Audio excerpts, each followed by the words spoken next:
Alright, welcome back everyone.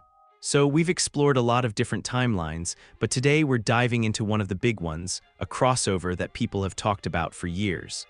What if Goku's pod didn't just land on a different version of Earth, but in a completely different universe altogether? Specifically, what if Goku landed in the Marvel Universe? Now, the possibilities here are pretty much endless, so I had to set some ground rules to make this story work. The goal is to see how Goku's presence would genuinely change the major events of the Marvel timeline, and how that universe would, in turn, change him. Let's not waste any more time and jump right into this brand new story. Our story begins not with a kind old man in a bamboo forest, but with a screech of metal against the sky over the Nevada desert. The year is 1947. A strange object, spherical and alien, has been tracked by experimental radar, and it's coming down hard. The team sent to investigate isn't the local police. It's a specialized unit from the Strategic Scientific Reserve, the precursor to SHIELD. Leading this recovery operation are two of its most prominent figures: the brilliant, sometimes reckless inventor, Howard Stark, and the sharp, no-nonsense agent Peggy Carter. When they arrive at the crater, they find the pod. It's unlike any technology Howard has ever seen, compact and impossibly advanced. He's practically salivating at the scientific potential. Peggy, meanwhile, is focused on the threat. Her team establishes a perimeter, weapons ready. As Howard works to pry the hatch open, it suddenly hisses and slides apart on its own. Inside, nestled among the strange controls, is a child. A small boy with wild, spiky black hair and a monkey's tail. Before anyone can process this, the boy's eyes snap open. They aren't the eyes of a lost child, they're the feral, predatory eyes of a cornered animal. This is Kakarot, programmed with a single mission: conquer. He leaps out of the pod with a snarl, moving with a speed and aggression that catches the trained agents completely off guard. He's a blur of motion, knocking grown men aside like bowling pins. He's just a toddler, but he's fighting with the instinct of a seasoned warrior. Peggy Carter immediately springs into action, shouting orders. She's not trying to kill the boy, but they need to contain him. The ensuing chaos is brief but intense. In the scuffle to subdue him, Kakarot scrambles up the side of the crater. One of the agents takes a shot, not at him, but near him, trying to startle him. The sound and the impact against the rock wall cause Kakarot to lose his footing. He tumbles back down the steep incline, landing hard at the bottom of the crater, his head striking a jagged rock with a sickening thud. Silence falls over the desert. The boy lies motionless. Howard and Peggy rush over, fearing the worst. But as Howard checks his pulse, the boy stirs. His eyes flutter open, but the feral look is gone. They're replaced by wide, innocent, and confused eyes. He looks at Howard, then at Peggy, and lets out a small, curious coo. The Saiyan warrior Kakarot is gone. In his place is just a little boy named Goku. This is the moment everything changes. Back at an SSR black site, the debate is fierce. The military brass wants the boy and the pod handed over for study, which everyone knows means dissection and reverse engineering. Peggy argues that he's just a child, regardless of his origins. Howard Stark, however, plays the deciding card. He argues that the boy is intrinsically linked to the technology. To understand one, they need the other. He proposes a long-term study under his direct supervision, a top-secret initiative that will remain off every official book. He calls it Project Kakarot. Reluctantly, his superiors agree, seeing the value in Stark's genius and the potential of harnessing such a discovery. So Goku's childhood begins. He doesn't grow up in the mountains. He grows up in the playground, one of SHIELD's most secure and hidden facilities. It's a strange upbringing, a mix of a loving, if unconventional, family and a rigorous training regimen. Howard Stark becomes a sort of father figure, fascinated by Goku's biology. He's constantly running tests, measuring his strength, and marveling at the readings. He discovers Goku's body produces a unique form of bioenergy that he can manipulate. Stark's sensors can track it, measure its output, but the science behind it is completely alien. He can't replicate it. He just calls it Goku's Kai. Peggy Carter, on the other hand, becomes his mother figure. While Howard sees the scientific marvel, Peggy sees the boy. She ensures he has an education, reads him stories, and most importantly, instills a strong moral compass in him. She teaches him about right and wrong, about protecting the innocent, and about the responsibility that comes with great power. It's because of Peggy that Goku, despite being raised in a military facility, maintains his pure heart. His training is unlike anything a normal child would experience. His teachers are SHIELD, best trainers and tacticians. He learns multiple forms of martial arts, strategic thinking, and espionage tactics. By the time he's 10 years old, his physical abilities are staggering. He's faster, stronger, and more durable than Captain America. He can lift cars, outrun motorcycles, and shrug off injuries that would kill a normal man. His key control is rudimentary, but he learns to focus it into small energy blasts, a Kamehameha, a name he comes up with after a funny story Peggy told him once. He's S.H.I.E.L.D.'s greatest secret, a living, breathing ultimate weapon, but they all live with a quiet sense of dread. Howard's studies of the pod's data logs revealed fragmented information about Goku's race, the Saiyans. He learned about their warrior nature and, most terrifyingly, their ability to transform under a full moon. They knew it was a risk, so they took every precaution. Goku's room was deep underground, with no windows and a shielded ceiling. For years, they managed to avoid the incident they all feared, but you can't prepare for everything. Goku is about 12 years old. There's a minor containment breach in the facility. A power surge causes the lockdown protocols on his room to fail for just a few minutes. It just so happens to be a night with a brilliant, clear full moon. A stray beam of moonlight shines through a skylight high above, down a long corridor, and directly into Goku's room as he's sleeping. The transformation is instantaneous and horrifying. The alarms blare across the facility as seismic sensors go haywire. Peggy and Howard rush to the command center and watch in horror on the security monitors. The small boy is gone. In his place is a 50-foot-tall behemoth, a great ape roaring with primal fury. This is the Oozaru. What follows is absolute chaos. The Oozaru rampages through the facility. Reinforced titanium walls are torn apart like paper. Tanks and armored vehicles are crushed into scrap metal. The creature is pure, unthinking destruction. S.H.I.E.L.D. Agents, the best in the world, are powerless. Their weapons just bounce off its thick hide. The power readings are off the charts, far exceeding anything Howard has ever recorded. It's a force of nature, a walking catastrophe on the level of the Hulk, a creature they had only theorized about in their wildest gamma radiation nightmares. Peggy and Howard are desperate. They can't let it breach the surface. If this thing gets out, it could wipe a city off the map. They try everything: sonic cannons, cryo-emitters, experimental energy weapons. Nothing works. The ape just gets angrier, and its power seems to grow. As it smashes through another wall, getting dangerously close to the surface exit, Howard remembers a key piece of data from the pod. The tail is the source of the transformation. It's a long shot, a suicide mission, but it's the only one they have. Howard gets into an early, bulky prototype of an armored suit, not quite Iron Man, but a precursor, and uses its flight capabilities to draw the Oozaru's attention. He leads the beast on a destructive chase through the larger, open areas of the facility, giving Peggy and a team of agents the opening they need. Peggy, armed with an advanced energy rifle designed by Stark, aims for the tail. It's a difficult shot. The ape is thrashing wildly, and its tail is like a massive whip, destroying everything it touches. After several agonizingly close misses, she finds her moment. As Howard dodges a massive fist, the Oozaru's tail is exposed for a split second. Peggy fires. The beam slices clean through the base of the tail. The Oozaru lets out one final, deafening roar of pain before it begins to shrink, rapidly returning to its human form. Goku, naked and unconscious, lies in the wreckage, completely unaware of the devastation he caused. The aftermath is sobering. The facility is in ruins. Dozens of agents are injured. The incident proves that the tail is a liability they can no longer afford. Using a combination of advanced surgery and alien technology from the pod, Howard Stark and his medical team are able to permanently sever Goku's connection to the Blutz waves that trigger the transformation. The tail is removed, and this time it won't be growing back. I'm making this choice because S.H.I.E.L.D. wouldn't take a chance on it regrowing. They would use every resource to ensure a threat of that magnitude is permanently neutralized. This event changes everything for Goku. He's no longer just a secret project, he's a confirmed doomsday weapon. Fury's predecessor and the S.H.I.E.L.D. Council decide he is far too dangerous and unpredictable for any field operations. He is to be kept in isolation, his training intensified, but only to be deployed as a weapon of last resort, a final option when all else fails. Goku, for his part, doesn't remember the rampage. He just knows he lost control and hurt people, a fact that fills him with a deep sense of guilt, reinforcing Peggy's lessons about responsibility.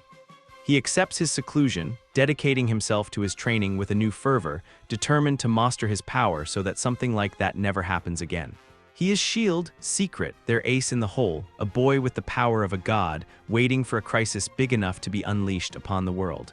And as we know in the Marvel Universe, that crisis is always just around the corner. We jump forward in time. It's the modern day. Howard Stark and Peggy Carter are long gone, their legacy living on in S.H.I.E.L.D.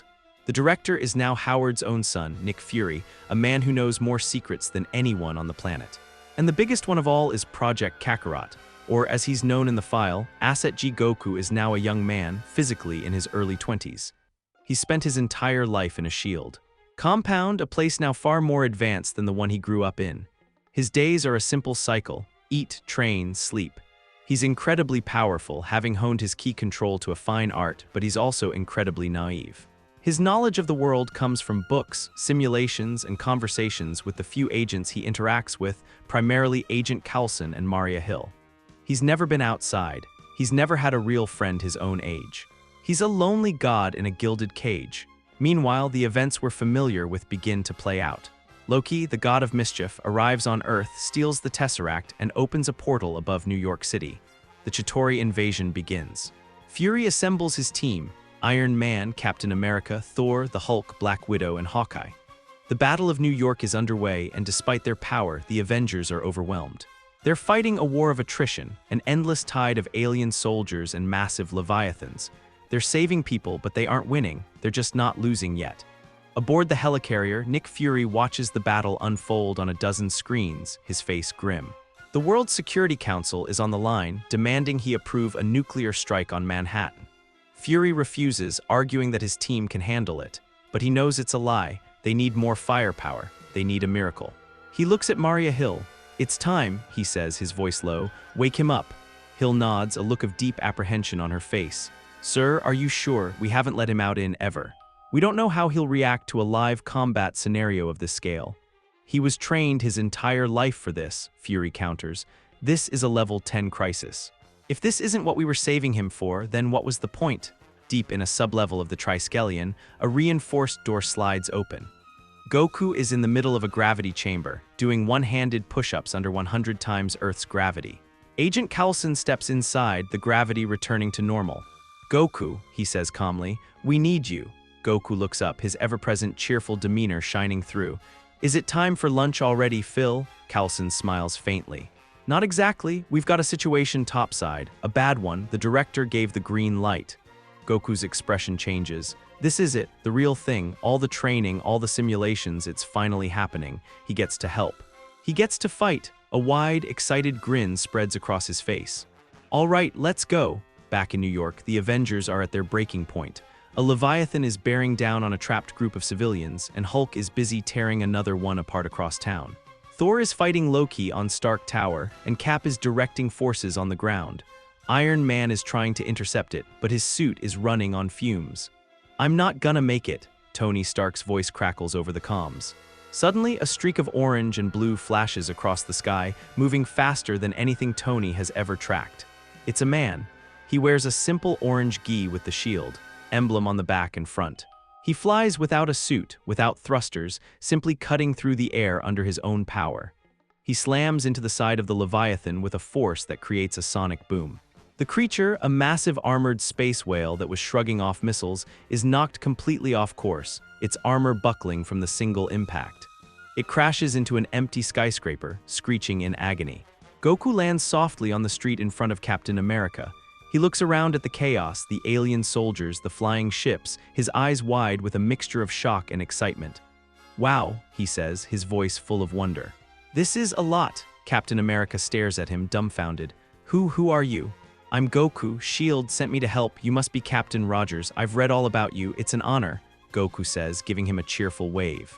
Over the comms, Tony Stark is frantic. "Did anybody else just see that? Who's the new guy in the pajamas?" "A friend," Fury's voice cuts in. "Play nice."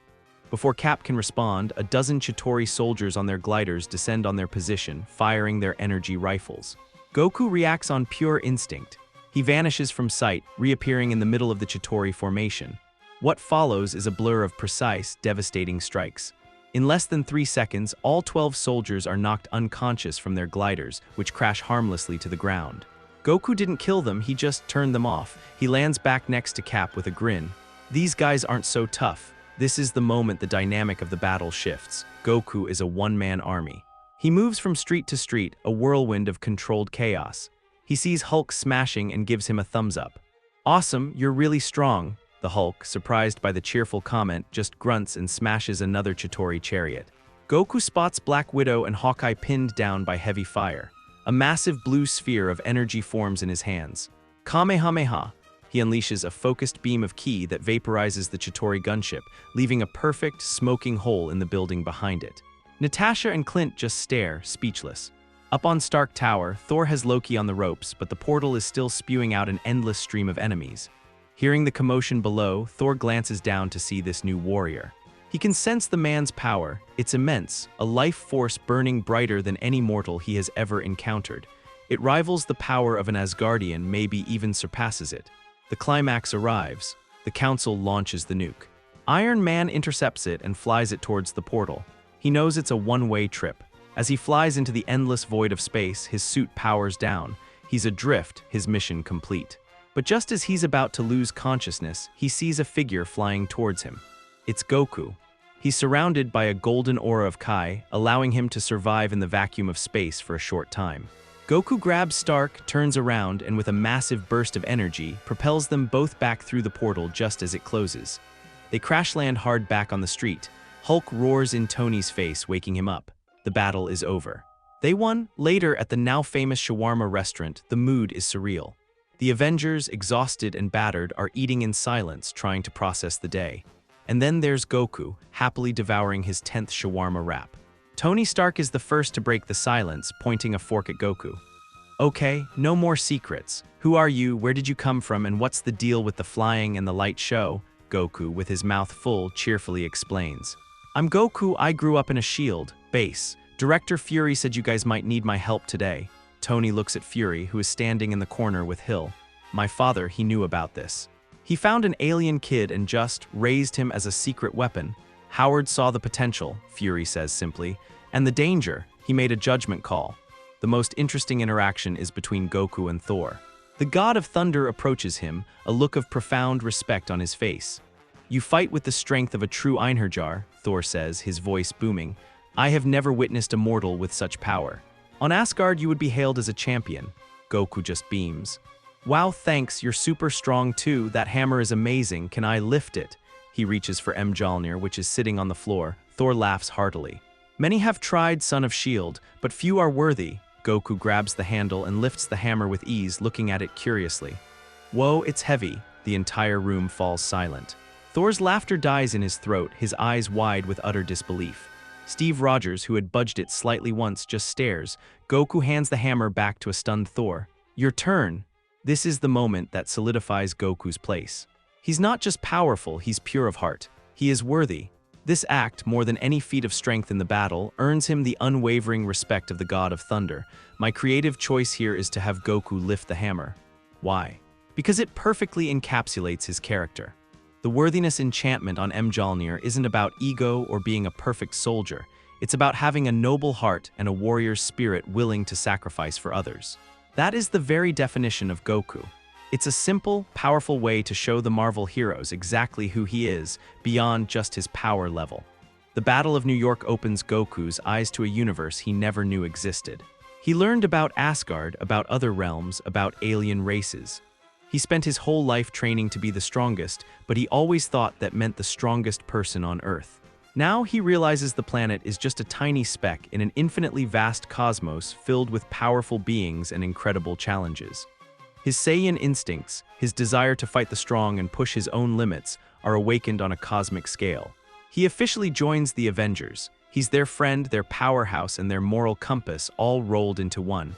He finally has a family, a team, but his arrival has sent ripples through the universe.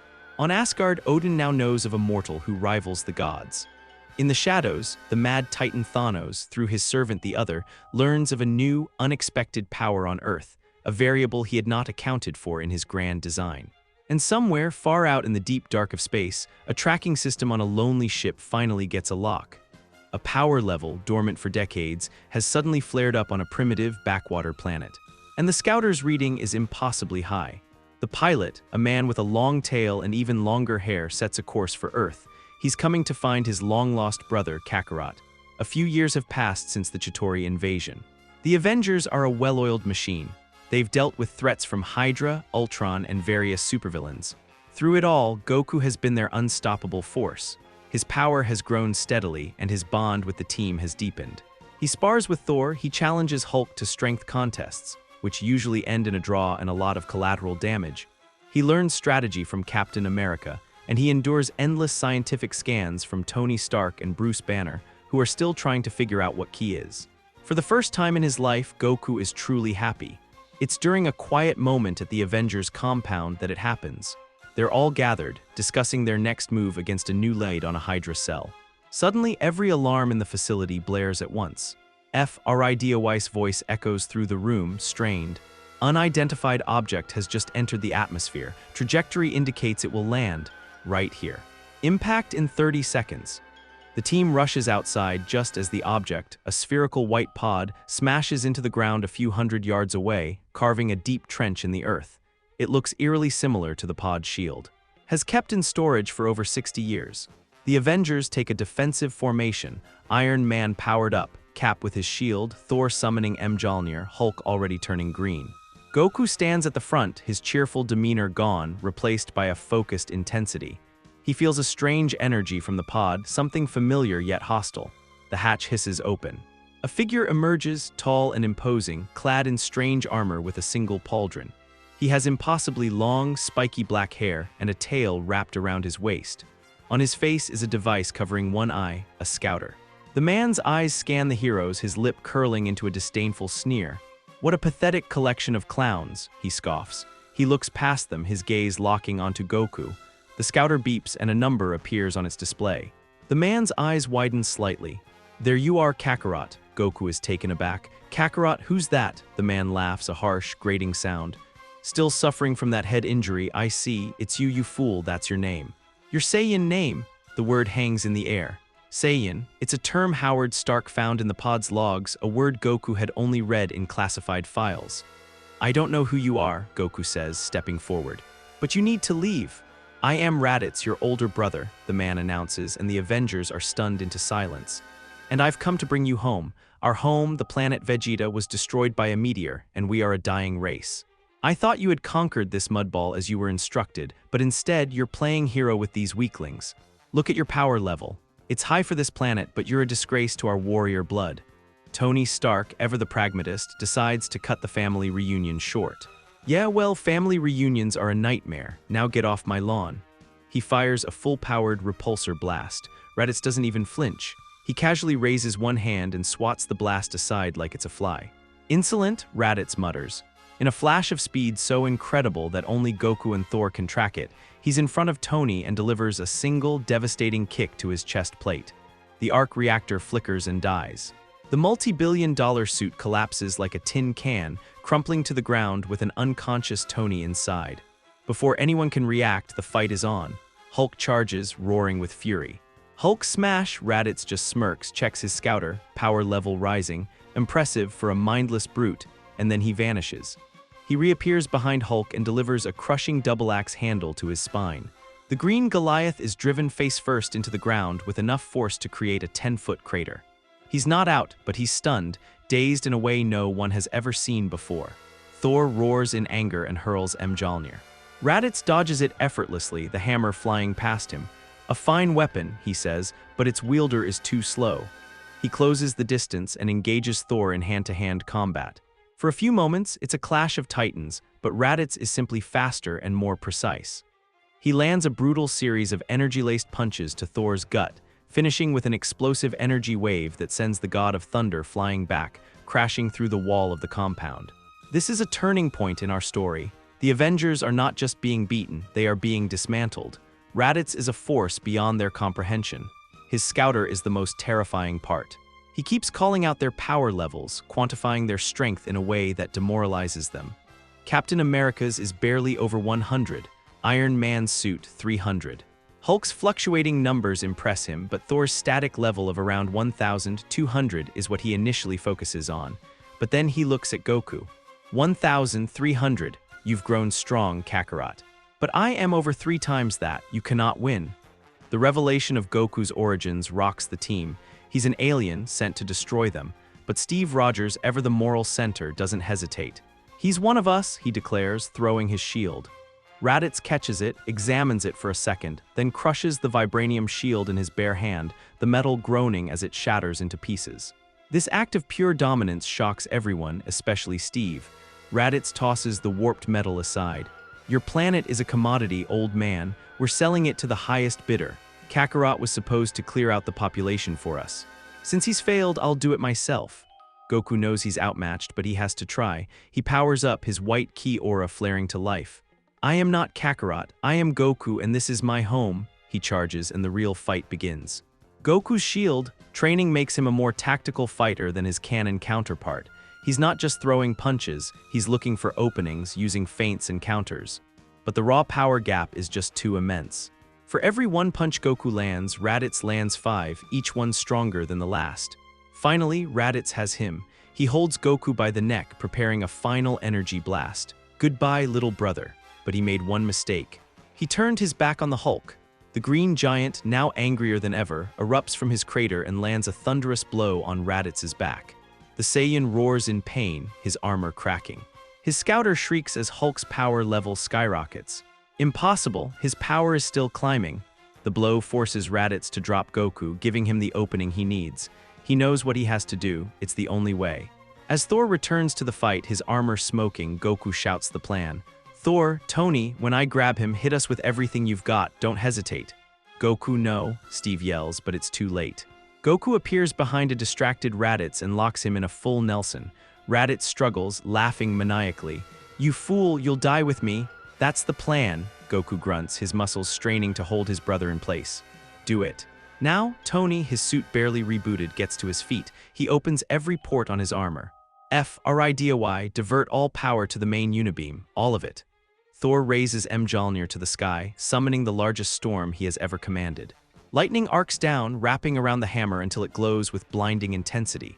For Midgard, Thor bellows. He and Tony unleash their attacks at the same time. A massive unibeam, thicker and more brilliant than any before, and a bolt of pure divine lightning converge on the 2 Saiyans. The combined energy beam is blinding. It hits them dead center. Raditz screams in agony and rage as the blast tears through his armor and his body. Goku grits his teeth, accepting his fate, a small smile on his face as he thinks of his friends, his family. The beam vaporizes them both. When the light fades, there is nothing left but a deep, smoking crater. The Avengers stand in stunned silence, a silence broken only by the sound of Tony Stark's helmet retracting as he falls to his knees. They won, but they lost. Goku is gone. In the void of the afterlife, Goku's spirit floats. But something is different. He's not on his way to some cosmic check-in station. He feels a pull, a golden light drawing him in. He hears a voice deep and resonant like the tolling of a great bell. It's Heimdall, the all-seeing guardian of the Bifrost. On Earth, Thor is holding a makeshift funeral for his fallen friend. He looks to the sky and speaks to his father across the realms. He tells Odin of the mortal warrior who was worthy, who sacrificed himself to save them all, and who deserves more than a mere mortal afterlife. He petitions Odin to grant Goku a warrior's honor, to be trained in Valhalla itself. Odin, the All-Father, has seen the threat Raditz posed. He heard Raditz's last words, carried on the cosmic winds, about 2 more Saiyans, even stronger, on their way. He also knows of the greater shadow behind them all, Thanos. He sees the potential in Goku's spirit, a mortal who touched the power of the gods through sheer will and a pure heart. He grants Thor's request.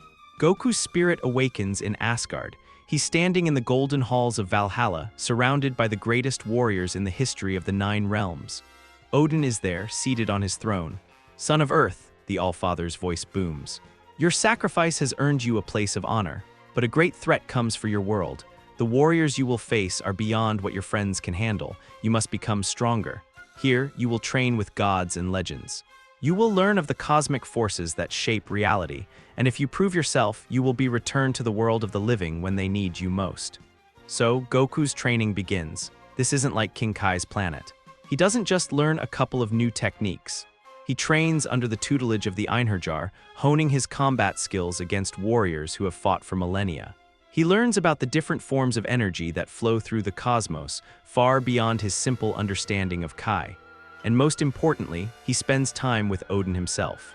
The Allfather teaches him about the Infinity Stones, about cosmic entities like Galactus and the Celestials, and about the delicate balance of the universe. As part of his training, Goku studies the Bifrost. He can't wield its power, but by meditating on its energy, on how it folds space and time, he begins to understand its principles.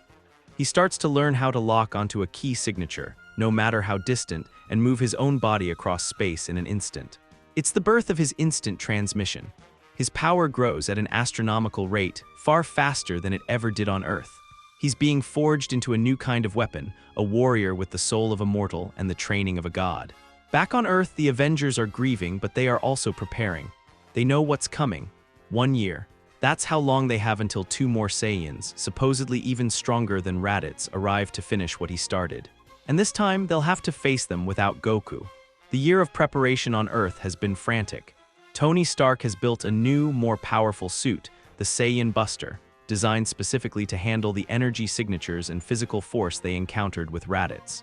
Bruce Banner has worked with Helen Cho to enhance his own cellular regeneration, hoping to make the Hulk even more durable. Thor has spent time on Asgard, consulting with his father about the Saiyan race and honing his own abilities. Captain America has drilled the team relentlessly, focusing on coordinated attacks and strategies designed to take down opponents who vastly outclass them in raw power. They are stronger, smarter, and more prepared than they have ever been. They know it might not be enough. Right on schedule, 2 pods blaze through the atmosphere, landing not in a remote wasteland, but in the center of a major city. This is a statement of dominance. From the craters emerge 2 figures. The towering, brutish Nappa and the smaller, more compact, and infinitely more menacing Prince Vegeta. Vegeta glances around at the screaming civilians and destroyed buildings with a bored expression. So this is the planet Kakarot couldn't tame. Pathetic, he taps his scouter. Nappa, the power levels here are a joke. Let's have some fun before Kakarot shows up. Nappa grins, a wide, sadistic smile. Yes, Prince Vegeta. He raises 2 fingers and the entire city block behind him explodes in a column of light and fire. The Avengers arrive within minutes. The scene is one of utter devastation. They're just like Raditz, Steve Rogers says, his voice grim. No, they're worse, they're enjoying this. All right, team, Iron Man says, his new armor gleaming. You heard the man. Let's show them how we have fun on Earth. Vegeta scoffs, his scouter beeping as it analyzes the heroes. The Thunder God and the Green Monster have respectable power levels. The rest of you are trash. Nappa, you can handle the brute. I'll deal with the god, the rest are insects. What follows is a battle on 2 fronts. Thor engages Vegeta, and it's immediately clear that this is a different class of fighter than Raditz. Vegeta is not just strong. He's a genius combatant.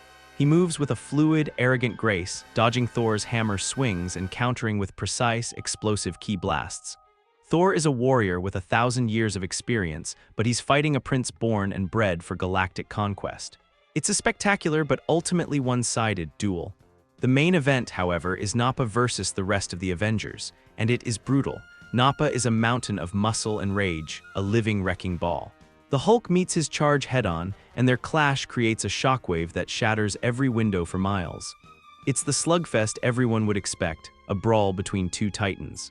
But while Hulk gets stronger the angrier he gets, Nappa has something else. Technique and decades of experience fighting powerful creatures across the galaxy. He takes Hulk's punches, grunting in pain, but he gives back as good as he gets, using Kai-enhanced strikes that actually stagger the Green Goliath. Iron Man unleashes the full arsenal of his Saiyan Buster armor. Mini-missiles, repulsor beams, sonic cannons, it's a light show of technological fury. Nappa is engulfed in a series of explosions, but when the smoke clears, his armor is scorched, but he's just laughing. That tickles my turn. He unleashes a volcano explosion wave, a massive blast of energy that rips through the street. Iron Man raises a reinforced energy shield, but the force is too great. The shield shatters and the armor is sent tumbling, systems screaming warnings. Captain America, Hawkeye, and Black Widow are doing what they do best, providing support and strategy. They coordinate their attacks, trying to create openings to blindside Nappa to find a weakness. But it's like throwing pebbles at a battleship. Nappa eventually grows tired of their distractions, turns and fires a casual blast that Hawkeye and Black Widow barely dodge. It completely vaporizes the building behind them. The sheer, casual, destructive power is demoralizing. This is the point where I have to make a choice. In the original story, this is where characters die. To show the stakes, we have to follow that path. The Avengers are outclassed, and their resolve can only take them so far against this level of power. Let's say War Machine, James Rhodes, arrives to provide air support. Nappa, annoyed by the attacks from above, simply flies up, grabs the suit, and rips it in half, sending Rhodey falling from the sky. It's a shocking, brutal moment that demonstrates their utter helplessness. Just as Nappa is about to finish off a winded Hulk and Vegeta has Thor on one knee, a new power signature appears. Vegeta's scouter screams, the number climbing so fast the display can barely keep up. 8,000. 9,000, what is this? A flash of light appears in the sky. A figure descends, landing softly amidst the wreckage between the two warring factions. He's wearing the same orange gi, but his body is harder, more defined. His eyes, once full of pure cheer, now hold a calm, divine seriousness. It's Goku. Goku, Captain America shouts, a wave of relief washing over him. Goku looks at the devastation at his fallen friends. His eyes fall on Nappa. You did this, he says, his voice dangerously low. Nappa laughs. Kakarot, you finally decided to show up for the party. He charges, but Goku doesn't move. He just raises one hand. Nappa throws a punch that could level a mountain, but Goku catches it effortlessly in his palm. The shockwave from the impact cracks the ground beneath them, but Goku doesn't even slide back an inch. Nappa stares in disbelief, his eyes wide with fear. Goku's grip tightens and the sound of bones crunching echoes in the silence. Nappa screams. With a single fluid motion, Goku throws Nappa into the air and hits him with a concentrated ki blast that sends him crashing back to Earth, broken and unconscious. He took out a threat that had single-handedly defeated the Avengers in less than 10 seconds. The power gap is terrifyingly clear. Vegeta, his pride wounded and his mind reeling from the scouter reading, grits his teeth and shatters the device in his hand. So Kakarot, it seems you've learned some new tricks, but don't think for a second that you can stand against the Prince of all Saiyans. Your fight is with me now, Vegeta, Goku says, his Asgardian training evident in his new, solid stance. Leave this planet now. I will leave, Vegeta sneers, after I turn it to dust and you along with it.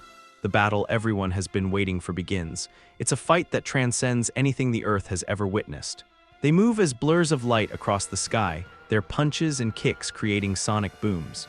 Every blocked attack, every parry, sends shockwaves that level what little is left of the city. Vegeta is a prodigy, a master of combat, but Goku is different now. His movements are more efficient, his attacks more powerful. He's not just fighting with instinct, he's fighting with the wisdom of Asgard's greatest warriors. Even so, Vegeta's raw power is immense. He pushes Goku back, landing a furious combination that ends with a Gallic gun blast. Die, Kakarot, he screams. Goku meets the purple beam with his own blue Kamehameha. The two energies clash in the sky, a titanic struggle for dominance. This is the classic beam struggle, a contest of pure will. Vegeta is pouring every ounce of his royal pride into his attack, but Goku has something more. He has something to protect. You want to know what I learned in Asgard, Vegeta? Goku shouts, his voice straining. They taught me about a technique to push a mortal body past its divine limits. Kaioken, a blistering red aura erupts around Goku's blue one. His power doubles in an instant. The Kamehameha wave swells, overpowering the Gallic gun and engulfing Vegeta. The explosion is massive. Vegeta is sent hurtling into the sky, his armor shattered, his body battered and smoking. He crashes back to Earth, barely conscious. He's defeated, but he's not done. In a final, desperate act of pride, he creates an artificial moon, a power ball, and throws it into the sky. Now you face the true power of a Saiyan elite, a great ape. As Vegeta transforms, Goku prepares a spirit bomb, but the transformation is too fast. Just as the giant ape is about to crush Goku, a blast of energy slices through the air, cutting off the ape's tail. Vegeta shrinks back to his normal, wounded form. The shot came from a surprising source. Tony Stark, his suit jury-rigged and running on emergency power, having analyzed the Uzaru data from Goku's old shield. File. Vegeta lies broken on the ground, defeated and humiliated. Thor raises his hammer, ready to deliver the final blow. He has brought death and ruin to my friends, to this world. He must pay. Stop, Goku says, stepping in front of Thor. He's exhausted, the Kaioken having taken a massive toll on his body. Let him go. Everyone is stunned. Goku after what he did, Steve says, incredulous. I know, Goku pants, but I saw something in him, that pride. It could be turned, and I want to fight him again when he's stronger. He could be a great rival. This is a core part of Goku's character that had to be preserved. His mercy and his desire for a good fight often outweigh his immediate sense of justice. Thor hesitates, but he sees the look in Goku's eyes. It's the same pure-hearted conviction he saw when Goku lifted his hammer. He lowers Mjolnir. Reluctantly, the Avengers stand down. Vegeta, struggling to his feet, stumbles towards his pod, glaring at Goku with a mixture of hatred and grudging respect. "This isn't over, Kakarot," he spits, before climbing in and blasting off into space. As his pod flies away, we hear his internal thoughts. He's not just thinking about revenge on Goku, he's thinking bigger: Kakarot's power. Frieza's power, there has to be a way to surpass them both. The legends my father used to speak of, the stones of power that command reality itself, the Infinity Stones. With that power, I will have my revenge. I will reclaim my throne. And I will answer to no one, not Frieza, and not his master, Thanos. The years following Vegeta's departure are a tense period of escalation. The Avengers know a greater threat is looming. Vegeta, in his selfish pursuit of the stones, becomes an unintentional informant. He clashes with the Guardians of the Galaxy while trying to get the Power Stone. He attacks the Collector's vault on Nohur for the Reality Stone, and his movements give the Avengers a scattered but terrifying picture of what's happening. Thanos is making his move, and the universe is being plunged into chaos.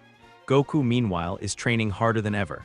He pushes the Kaioken to its absolute limits. He spars constantly with Thor and Hulk, and he uses his instant transmission to travel to distant, uninhabited worlds to test the upper echelons of his power. He knows he's the strongest hero Earth has, and the weight of that responsibility, a lesson Peggy Carter taught him long ago, drives him relentlessly. The war begins in earnest when Thanos' forces arrive on Earth. The attack is two-pronged. The Black Order, Corvus Glaive, Proxima Midnight, Cull Obsidian, and Ebony Maw descend on New York in Vision, seeking the Mind and Time Stones. This plays out similarly to how we remember, but the heroes are more prepared. Goku is there from the start. His speed and power make a huge difference. The fight with Cull Obsidian and Ebony Maw in New York is short and decisive. Goku, using a Kaioken Exten, simply overwhelms them, forcing Maw to retreat with a captured Doctor Strange. But this initial victory makes them arrogant. They think they understand the threat. They are wrong. The real opening salvo happens on Xandar. Thanos, deciding to acquire the Power Stone himself, lays waste to the Nova Corps. He now has one stone, and his next target is the ship carrying the Asgardian refugees, where the Space Stone is housed. This is where our timeline takes a sharp, tragic turn. Thor, with Hulk and the Asgardians, sends a distress call. The Avengers, thanks to Goku's instant transmission, can respond almost instantly. Goku locks onto Thor's energy and teleports himself, Captain America, and Iron Man directly onto the Asgardian vessel. They arrive to a scene of carnage. Thanos stands before them, the Power Stone glowing ominously in his gauntlet. He holds a wounded Thor by the neck. The Black Order has the Hulk pinned down. The Avengers engage, but it's a hopeless fight. The Power Stone makes Thanos an unstoppable force. He swats Iron Man aside, cracks Cap's shield with a single punch, and effortlessly deflects a Kaioken-powered Kamehameha from Goku. Thanos, intrigued by Goku's power, decides to make an example of him, to break his spirit. He forces Goku to watch as he tortures Thor, but it's not working. Goku's resolve only hardens, so Thanos changes tactics. He turns his attention to someone else, someone who has been a constant in Goku's life since the very beginning. One of the few people who knew him as a child, who helped raise him, who was a bridge to Peggy and Howard. Let's say in this timeline, an older Agent Coulson who Goku sees as a cherished uncle is on the ship as a shield. Liaison, Thanos grabs Coulson. "You fight for these people," the Mad Titan rumbles, his voice echoing in Goku's mind. "So feel their loss." And with a cruel flex of the Power Stone, he obliterates Coulson, turning him to dust right before Goku's eyes. Silence. Something inside Goku snaps. The grief, the rage, the helplessness, it all converges into a single point of unbearable pressure. The ground begins to shake, the lights on the ship flicker. A low growl escapes Goku's lips, a sound of pure, primal fury. A golden aura begins to leak from his body, pulsing with uncontrollable energy. "No," Goku whispers, his head bowed. "No more," Thor, looking up, sees it. The legends of the Saiyan race he had Odin tell him about. "It can't be," Goku's hair begins to flash from black to gold. The temperature on the ship plummets, then skyrockets. He looks up, his eyes no longer black, but a piercing, rage-filled teal. A final, deafening scream tears from his throat, a sound that is not just sound but pure force. A column of brilliant golden light erupts from him, shattering the viewport and blasting out into space. When it subsides, he is transformed. His hair is golden, standing on end. His power is immense, celestial, on a scale that makes Thanos himself take a half step back in surprise. The Super Saiyan has been born. This is the moment everything changes. The raw grief has unlocked a legendary power. Goku is no longer just a strong fighter, he is a force of cosmic retribution. He looks at Thanos, and for the first time the Mad Titan feels a sliver of doubt. "I will make you suffer," Goku says, his voice a low, vibrating growl. He vanishes. The punch he lands on Thanos' jaw creates a shockwave that rocks the entire ship. He moves with a speed and ferocity that is blinding, a whirlwind of golden light and righteous fury. He is no longer using strategy or technique, he is pure, overwhelming power. He drives Thanos back, his blows denting the Uru metal of the gauntlet itself. The fight is so intense that the damaged ship begins to break apart.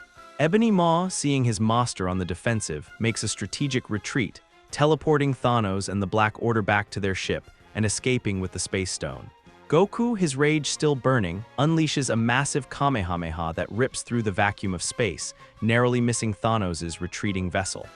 The transformation leaves Goku completely drained, and he collapses, reverting to his base form. But the message has been sent. The Avengers now have a weapon that can truly challenge Thanos. The Super Saiyan is a game changer. The war becomes a frantic, galaxy-spanning race for the remaining stones. Goku's instant transmission is their single greatest asset.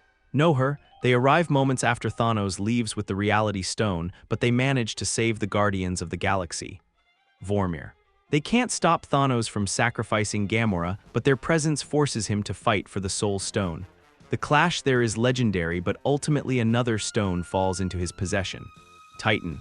Doctor Strange, having seen the future, knows the final stand must be on Earth. The battle on Titan doesn't happen. Instead, everyone gathers on Earth for the final war. The final battle takes place in Wakanda.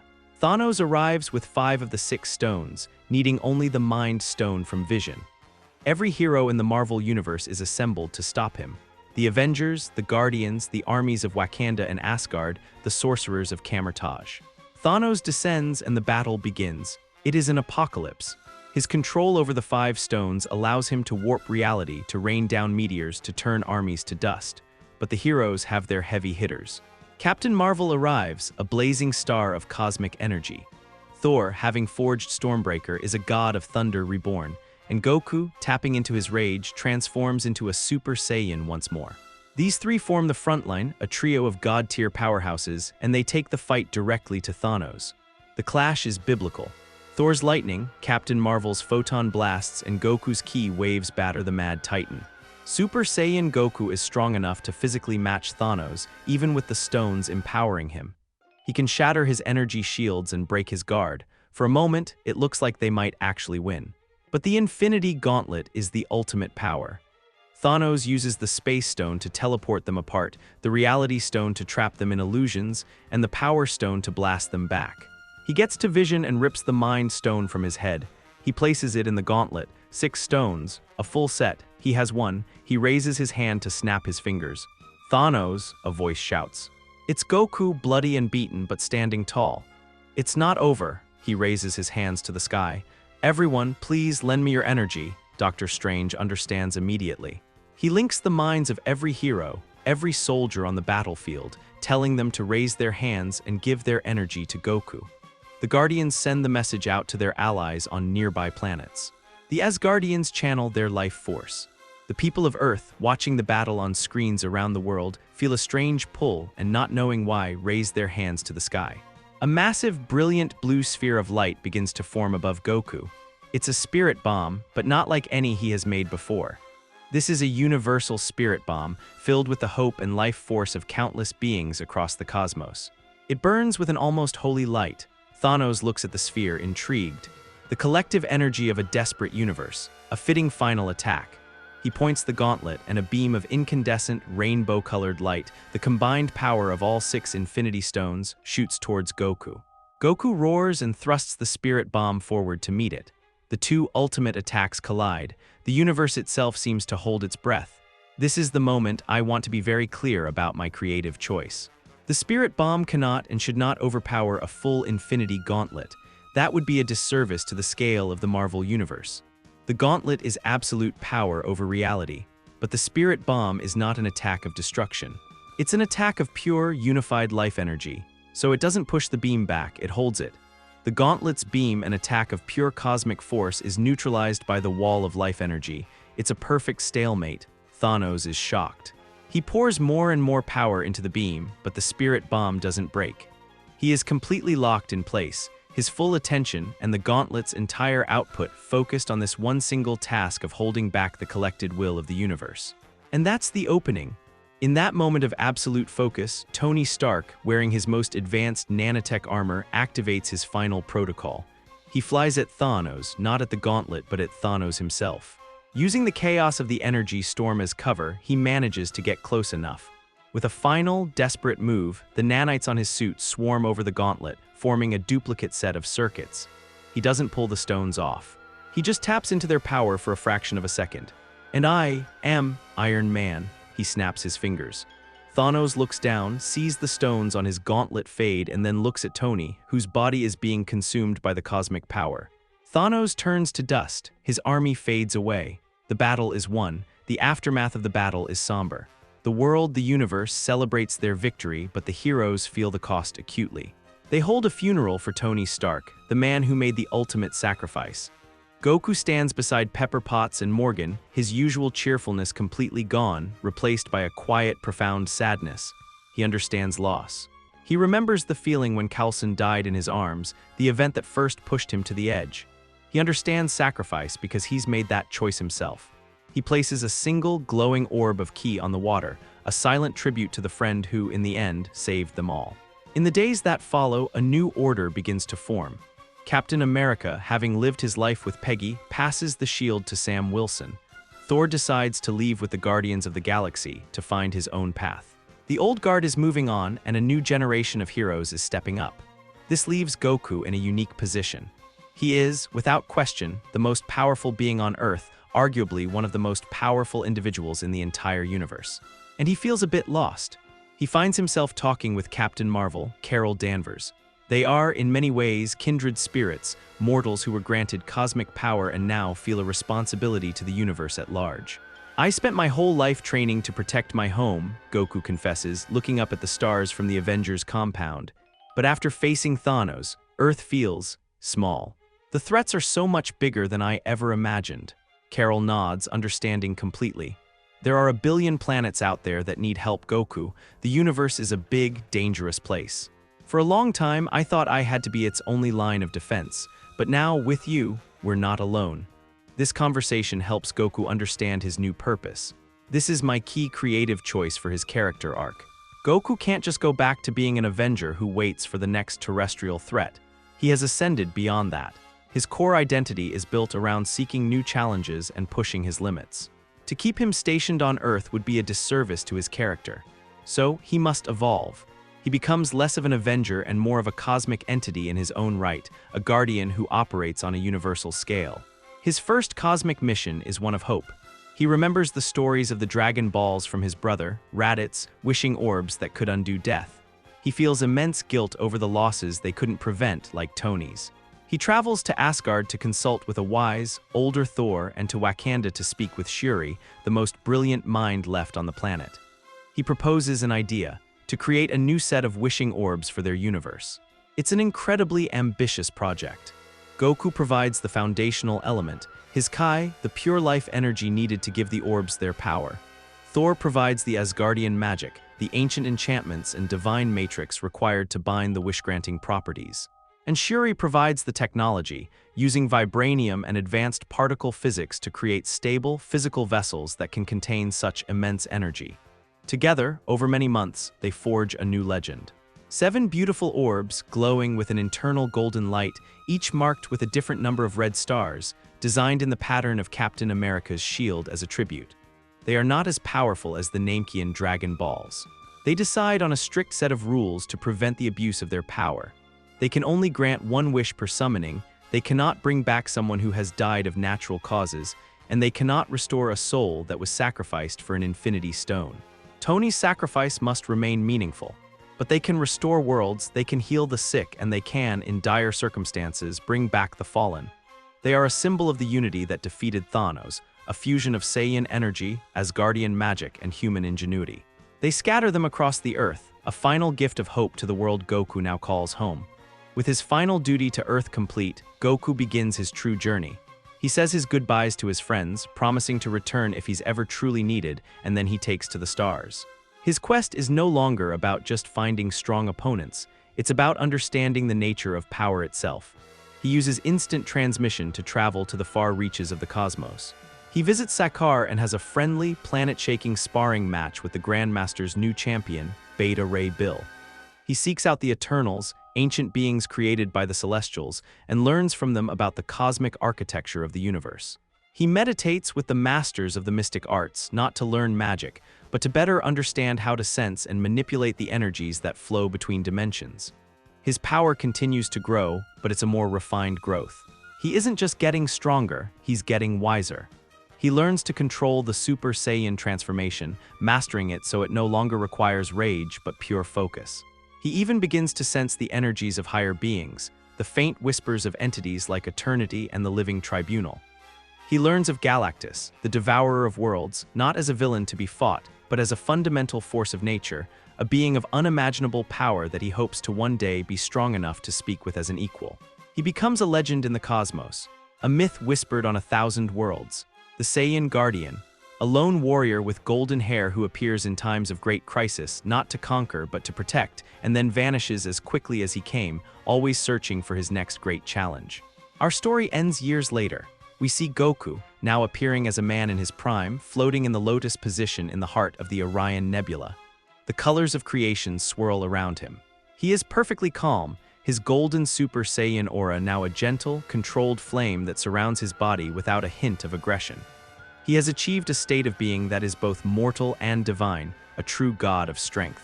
He opens his eyes. A small, knowing smile touches his lips. His senses, now so vast they can feel the vibrations of reality itself, have just picked up something new. It's far away in another galaxy entirely, a signature of immense, chaotic power unlike anything he has ever encountered before. It's a presence that radiates hunger and destruction.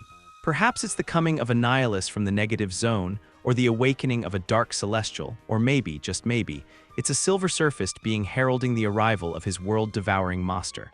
Goku doesn't know what it is. And he doesn't care, all he knows is that it's strong. His smile widens. The calm, gentle flame of his aura intensifies, erupting into a roaring golden inferno. The journey is never over. The challenge never ends.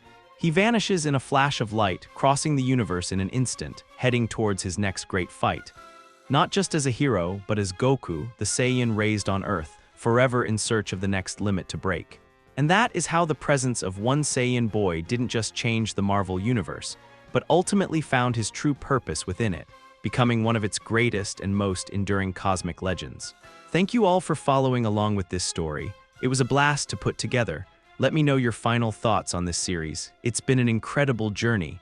Thanks for watching.